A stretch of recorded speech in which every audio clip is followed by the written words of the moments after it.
Hello जी, अस्सलाम वालेकुम। Welcome to another vlog. बातें तो बहुत सारी हैं आपके साथ करने के लिए, लेकिन शुरुआत इससे करते हैं कि अक्सर दुनिया में देखा गया है कि हुकूमतें या लीडरान जो है जब पावर में आते हैं, इक़्तिदार में आते हैं, तो उनकी ख्वाहिश ये होती है कि उनके इक़्तिदार को कभी ज़वाल ना आए। वो कभी 10 साल, 20 साल, 25 साल की प्लानिंग जो है वो शुरू कर देते हैं कि किस तरह से इक़्तिदार से जो है वो चिमटे रहना है। लेकिन तारीख कुछ और ही बताती है। वाक़यात, हालात, वक्त एक सा नहीं रहता। एक छोटा सा वाक़या, एक छोटी सी चिंगारी जो है वो काफ़ी होती है और वजह बन जाती है उनके इक़्तिदार के ख़ात्मे के लिए। ख़ास तौर पर अगर इक़्तिदार ज़ोर ज़बरदस्त, अगर लोगों की के सरों पर थोपा गया हो। ऐसा ही कुछ हुआ है बांग्लादेश की शेख हसीना के साथ। लॉन्गेस्ट सर्विंग प्राइम मिनिस्टर जो है उनको माना जाता है। चौथी बार वो इक़्तिदार में आई थी बांग्लादेश में अभी रीसेंट इलेक्शंस के बाद। लेकिन आज बांग्लादेश की कोर्ट्स ने उनको मौत की सज़ा सुना दी है, ऐसे वक्त में जब वो बांग्लादेश में मौजूद नहीं है, इस वक्त इंडिया में मौजूद है। शेख हसीना जब सियासत में आई थी तो उनको बेसिकली डेमोक्रेसी का अलमबरदार जो है वो समझा जाता था। बहुत प्रो डेमोक्रेसी थी उस वक्त और उन्होंने बड़ी सख्त पोजीशन जो है वो ली थी मिलिट्री रूल के अगेंस्ट। उनके साथ उस वक्त सिंपैथी वोट भी था क्योंकि वो वहाँ की बाबाए कौम शेख मुजीबुर रहमान की बेटी थी। फिर 1975 में जो कू हुआ उसमें, जो कि वायलेंट तरीन जो है वो कू था, उसमें शेख मुजीबुर रहमान, उनकी बीवी, उनके बेटे, तमाम लोग जो है वो मार दिए गए और सिर्फ शेख हसीना और उनकी बहन जो हैं वो ज़िंदा बच गई क्योंकि वो उस वक्त बांग्लादेश में मौजूद नहीं थे, वो इंडिया में जो है वो शायद मौजूद थे। शेख हसीना के अंडर बांग्लादेश ने इकोनॉमिकली भी बहुत ज़्यादा जो है वो तरक्की की। 15-20 साल का जो है वो इनका इक़्तिदार रहा और इन 15-20 सालों में बांग्लादेश ने इकोनॉमिकली, ख़ासतौर पर उनके गारमेंट सेक्टर ने जो है वो बहुत ज़्यादा तरक्की की और दुनिया में जो है वो अपना नाम बनाया। लेकिन आहिस्ता आहिस्ता देखा गया कि शेख हसीना में अथॉरिटेरियन, ऑटोक्रेटिक जो है वो खूबियाँ नज़र आने लगी। उन्होंने अपने ख़िलाफ़ उठने वाली तमाम आवाज़ों को जो है वो दबाना शुरू कर दिया। उन पे एक्स्ट्रा जुडिशल किलिंग के, इनफोर्स डिसअपीयरेंसेस के उनकी हुकूमत पर इल्ज़ामात लगते रहे। यहाँ तक कि उनकी जो बांग्लादेश की रैपिड एक्शन बटालियन पुलिस है उस पर ह्यूमन राइट्स वायलेशन के जो है वो कई संगीन इल्ज़ाम जो है वो लगते रहे। तो बेसिकली उनकी पुलिस, उनकी फ़ौज जो थी वो भी उनकी इस मिशन में उनके साथ थी कि किस तरह मुखालिफों की आवाज़ को जो है वो दबाना है। फिर क्या होता है, होता ये है कि 2024 में जो है वो एक छोटी सी चिंगारी जो है वो उनके पूरे इक़्तिदार को खा जाती है। 2024 में स्टूडेंट्स जो हैं वो एक प्रोटेस्ट शुरू करते हैं, एंटी कोटा प्रोटेस्ट। यानी कि वहाँ जो सरकारी नौकरियां हैं उनका एक कोटा सिस्टम जो है वो फिक्स किया जाता है। उस कोटे सिस्टम में एक सर्टेन परसेंटेज जो है वो वहाँ जो जंग में जो अफसरान लड़े थे उनकी फैमिलीज़ के लिए जो है वो सरकारी नौकरियां जो है वो फिक्स की जाती हैं और बाकी परसेंटेज जो है वो आम आवाम के लिए होती है। इसको लेकर स्टूडेंट्स में बहुत ज़्यादा गुस्सा और बहुत ज़्यादा इस्तराब जो है वो देखा गया क्योंकि बांग्लादेश में आहिस्ता आहिस्ता इकनॉमिक हालात जो हैं वो बेहद ख़राब हो गए। नौकरियां वहाँ पर मौजूद नहीं थी, गुर्बत का जो है वो बुरा हाल था और एक बहुत बड़ी यंग जनरेशन जो वहाँ पर मौजूद है वो इंतहाई डिप्रेस्ड और डिसअपॉइंटेड जो है वो नज़र आ रही थी। महंगाई उरूज पर थी और इस तरह से एक कोटा सिस्टम सेट करना एक सर्टेन ग्रुप ऑफ फैमिलीज़ के लिए वो स्टूडेंट्स को, जो नौजवान हैं, उनको कबूल ना था। ये प्रोटेस्ट आहिस्ता आहिस्ता जो है वो फैलता चला गया और यहाँ तक कि 15 जुलाई से लेकर 5 अगस्त तक it's the worst bloodshed the country had seen since independence 1971। ये प्रोटेस्ट भी स्टूडेंट लेड अपराइजिंग थी पूरे मुल्क में। इसी दौरान एक यंग स्टूडेंट अबू सईद 25 साल का नौजवान था। 16 जुलाई 2024 को कोटा प्रोटेस्ट के दौरान वो अपने कैंपस के सामने अकेला खड़ा था। सिर्फ एक हाथ में छोटी सी लाठी थी और वो प्रोटेस्ट कर रहा था। पुलिस 15-20 फुट दूर थी, फिर भी एक ऑफिसर ने 12 बोर शॉटगन उठाकर सीधा उसके सीने पर फायर कर दिए। ये पहला शहीद था कोटा मूवमेंट का और इस वीडियो ने पूरे बांग्लादेश में आग लगा दी। लोगों का गुस्सा इतना बढ़ गया कि ये छोटा सा कोटे का मसला शेख हसीना की 15 साल पुरानी हुकूमत को गिरा गया। यहाँ तक कि इन तमाम प्रोटेस्ट में 1400 लोग जो है वो मारे गए और उसमें सबसे ज़्यादा जो है वो यंगस्टर्स मौजूद थे। एक फ़ोन कॉल जो है, ऑडियो लीक जो है वो शेख हसीना की वो भी लीक हुई जिसमें वो कहती सुनाई गई कि जहाँ देखें वहाँ गोली मार दो, और ये एक वेरीफाइड ऑडियो लीक थी। ये वो ऑडियो कॉल लीक हुई थी जिस पर स्टूडेंट्स बहुत ज़्यादा फिर वायलेंट हो गए और पुलिस के साथ तसादुम भी मज़ीद बढ़ गए, जिसमें दोबारा बहुत ज़्यादा जाने गई। और जैसा कि मैंने कहा कि टोटल 1400 लोग जो है इन प्रोटेस्ट में मारे गए। शूट एट साइट का ऑर्डर था पुलिस को, फ़ौज को, कि जहाँ देखें वहाँ मारें, यहाँ तक कि हेलीकॉप्टर से भी जो है वो गोलियाँ मारी गई।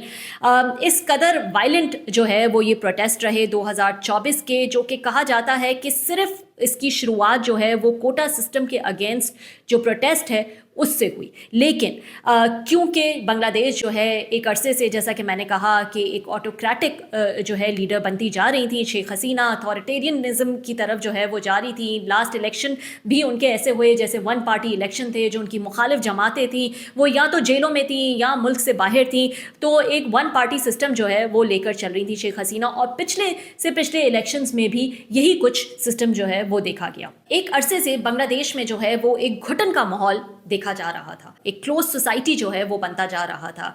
सिविल सोसाइटी को दबाना, ऐसे कानून लाना कि आपके ख़िलाफ़ जो है वो कोई आवाज़ जो है वो ना उठ पाए, पॉलिटिकल पार्टीज़ की आवाज़ को दबाना, सिविल सोसाइटी की आवाज़ को दबाना, कोर्ट्स को जो है वो मैनेज करना, मीडिया को कंट्रोल करना, फ्रीडम ऑफ स्पीच पे जो है वो कदगने लगाना, ये तमाम चीज़ें जो है वो बांग्लादेश में नज़र आ रही थी। यहाँ तक कि इलेक्शंस जो हैं वो भी एक तमाशा बन गए थे, लोगों का वोट जो है वो भी एक तमाशा बन गया था, क्योंकि कोई ऑपोजिशन, कोई मुखालिफ जमात जो है, मुखालिफ लीडरान तो वहाँ पर मैदान में मौजूद ही नहीं थे। और अपनी पावर और लस्ट में अवाम के लिए इतने घुटन ज़दा माहौल जो है वो पैदा कर दिया था शेख हसीना ने, कि उनके लिए सांस लेना भी जो है वो मुश्किल हो गया था।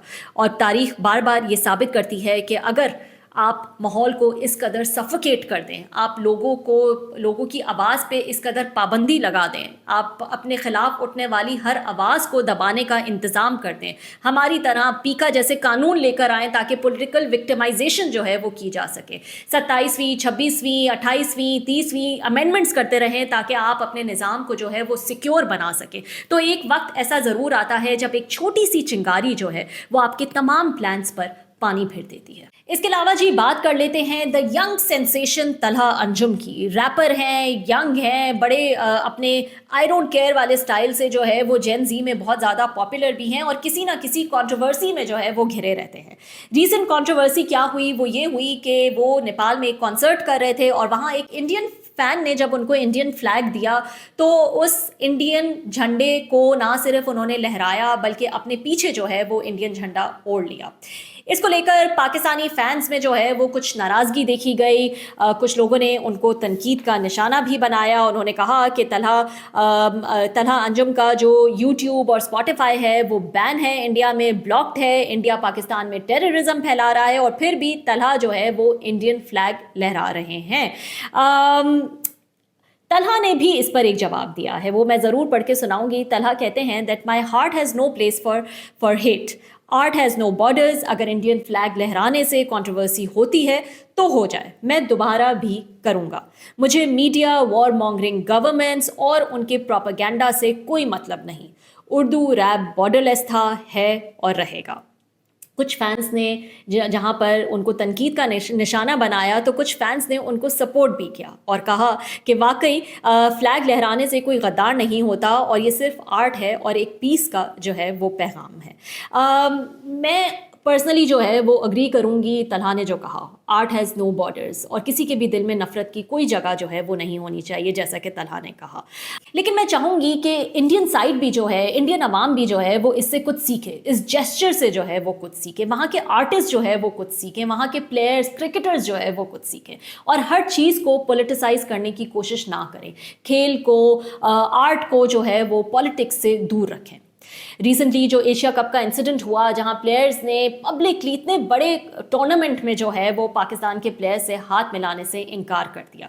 क्यों? क्योंकि उनके वहां पे सूर्या कुमार यादव जब मोहसिन नकवी के साथ नजर आए तो इस पर बहुत ज़्यादा तनकीद हुई। उनकी आवाम ने, उनके सोशल मीडिया ने उनको खूब तनकीद का निशाना बनाया और फिर नतीजतन ये हुआ कि जहाँ वो 2-4 दिन पहले नजर मोहसिन नकवी के साथ कैजुअली, वहीं 2-4 दिन बाद वो हाथ मिलाने से उन्होंने इनकार कर दिया, यहाँ तक कि मोहसिन नकवी से ट्रॉफी लेने से जो है वो भी इनकार कर दिया। इसी तरह वहाँ के एक्टर्स जो है वो आके पाकिस्तान मुखालिफ बयानात देते हैं और बहुत ज़्यादा जो है वो नफ़रत अंगेज़ चीज़ें जो है वो कह जाते हैं। रिसेंटली दिलजीत दोसांझ ने हानिया आमिर के साथ जो मूवी की उसको लेकर जो है वो इंडियन अवाम ने खूब क्रिटिसिज्म किया और खूब जो है वो उन पर तनकीद की। लेकिन जैसे हम खुश होते हैं दिलजीत को देखकर कि वो किस तरह से अपने स्टेज पे, अपने प्लेटफॉर्म्स पे पाकिस्तान को, पाकिस्तानी आर्टिस्ट को जो है वो सपोर्ट करते हैं, उसी तरह तलहा को देख इंडियन अवाम में भी ज़रूर एक खुशी जो है वो नज़र आई होगी। उनको भी जो है वो अच्छा लगा होगा कि एक पाकिस्तानी आर्टिस्ट ने किस तरह से इज़्ज़त दी है एक इंडियन फ्लैग को, एक इंडियन फ़ैन को। लेकिन मैं ये कहना चाहूँगी कि यूजुअली जो है on a wider note Pakistan में इसी किस्म की फीलिंग्स जो हैं वो पाई जाती हैं। पाकिस्तान में किसी को कोई एतराज़ नहीं था जब हमारे प्लेयर्स जो है वो इंडियन क्रिकेटर्स से अगर हाथ मिलाना चाहें। पाकिस्तान में किसी को कोई एतराज़ नहीं था कि मोहसिन नकवी जो है वो सूर्या कुमार के साथ क्यों बैठे हैं। लेकिन इंडिया में ये ट्रेंड बार बार जो है वो देखा जाता है, सराहाया जाता है इसको।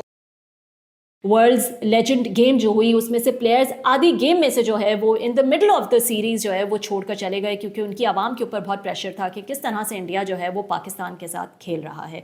तो ये तरीका इंडिया में जो है वो बहुत ज़्यादा देखा जाता है, बहुत ज़्यादा पाया जाता है और उनका वहाँ का जो सोशल मीडिया है वो बहुत ज़्यादा क्रिटिसाइज़ करता है। अगर पाकिस्तान से या पाकिस्तान की आवाम से या एक्टर से किसी किस्म का भी ताल्लुक़, किसी किस्म का भी बयान जो है वो नज़र आता है। उनका जो सोशल मीडिया है वो इस कदर टॉक्सिक है कि वो अपने प्लेयर्स को, अपने आर्टिस्ट को जो है वो नहीं बख्शता। और जो दिलजीत के साथ हुआ वो उसकी एक रीसेंट एग्जाम्पल है जिस पे कहा गया कि इनका जो पासपोर्ट है वो तक रिवोक कर लिया जाए, उनकी मूवी जो है वो रिलीज़ नहीं होने देंगे। और हमने देखा दिलजीत जो है बीइंग दिलजीत, उन्होंने कहा आई डोंट केयर, नहीं होती रिलीज़ यहाँ पर तो ना हो। तो इस किस्म की जो हरकतें नज़र आती हैं तो फिर ये सिचुएशन जो है थोड़ी ट्रिकी हो जाती है हमारे लिए भी कि हम जो है वो हम भी सोचने पर मजबूर हो जाते हैं कि अच्छा अगर क्रिकेट टीम हाथ नहीं मिला रही इतने बड़े वर्ल्ड स्टेज पे तो हमें जो है वो क्या पोजीशन लेनी चाहिए। तो चाहे हम ज़रूर दिल से ये बिलीव करते हों कि art has no boundaries, cricket should not be politicised, लेकिन जब आगे से उसको रेसिप्रोकेट जो है वो ना किया जाए तो फिर थोड़ा सा सोचने पर यहाँ के लोग भी मजबूर हो जाते हैं कि हमें इन चीज़ों को किस तरह से रिस्पॉन्ड करना चाहिए। एक और रीसेंट कंट्रोवर्सी जिससे सोशल मीडिया पर आग लगाई हुई है वो है शाहजेब खानज़ादा के हवाले से। अब शाहजेब खानज़ादा का जो खावर मानेका का इंटरव्यू था वो टाइम एंड अगेन जो है वो बाहर आ जाता है और लोग जो है उस पर तनकीद करना शुरू कर देते हैं। जो पीटीआई के हामी हैं, जो पीटीआई के सपोर्टर्स हैं, वो उस चीज़ को बार बार जो है वो लेकर आ जाते हैं। रिसेंटली शाहजेब ने क्योंकि केस नंबर 9 ड्रामा सीरियल जो है वो लिखा था, उसके हवाले से उन्होंने 1-2 पोस्ट किए औरतों के हवाले से, तो उस पर जो है कहा कि आपने जो है वो खावर मानेका बुशरा बीबी के जो एक्स हस्बैंड है उनका इंटरव्यू किया आपने, तो आप ये आज औरतों के हुकूक की बात जो है वो कैसे कर रहे हैं।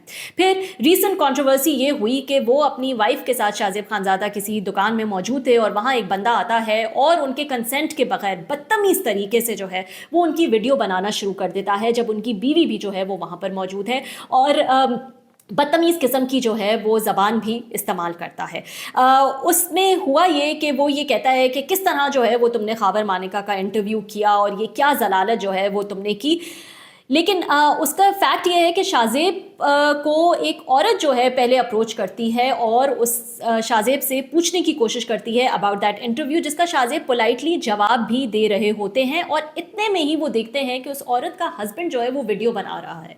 तो शाहजेब उसको कहते हैं कि आप ये वीडियो बंद करें और वहीं से जो है वो एक झगड़ा शुरू हो जाता है और वो बंदा जो है वो बदतमीज़ी पर उतर आता है और आप वीडियो देख सकते हैं, सुन सकते हैं उसमें जो है वो किस किस्म की घटिया ज़बान जो है वो इस्तेमाल कर रहा। अब मामला ये है, और दूसरी वीडियो का भी मैं ज़रूर जिक्र करती चलूँ जो कि आजकल बेनज़ीर शाह की एक फेक वीडियो जो है वो वायरल हुई है और उस हवाले से उन्होंने कंप्लेन भी की है और अता ताड़र ने जो है वो कहा है कि मैं इसका जो है वो ज़रूर इस पर नज़रसानी करूँगा और इस पर एक्शन लूँगा। लेकिन जिस बंदे ने वो वीडियो डाली है वो बंदा जो है अता ताड़र साहब भी जो है वो उस बंदे को फॉलो करते हैं। अब मसला यहाँ पर ये है कि आप किसी के पॉइंट ऑफ व्यू से इख्तलाफ कर सकते सकते हैं, किसी ने किसी का इंटरव्यू किया आप उससे इख्तलाफ कर सकते हैं, पब्लिक फिगर्स हैं सब, जर्नलिस्ट एंकर्स जो हैं आप उनसे जाके सवाल भी कर सकते हैं, उनको आंसरेबल जो है वो भी ठहरा सकते हैं, लेकिन हर चीज़ का जो है वो एक तरीका होता है। इन पर्सन फिज़िकली जाके इस तरह से video banana is just pure harassment. तो आपको इख्तलाफ की इजाज़त है, लेकिन इख्तलाफ का जो है वो ये तरीका नहीं है, इसकी बिल्कुल भी जो है वो गुंजाइश नज़र नहीं आती है।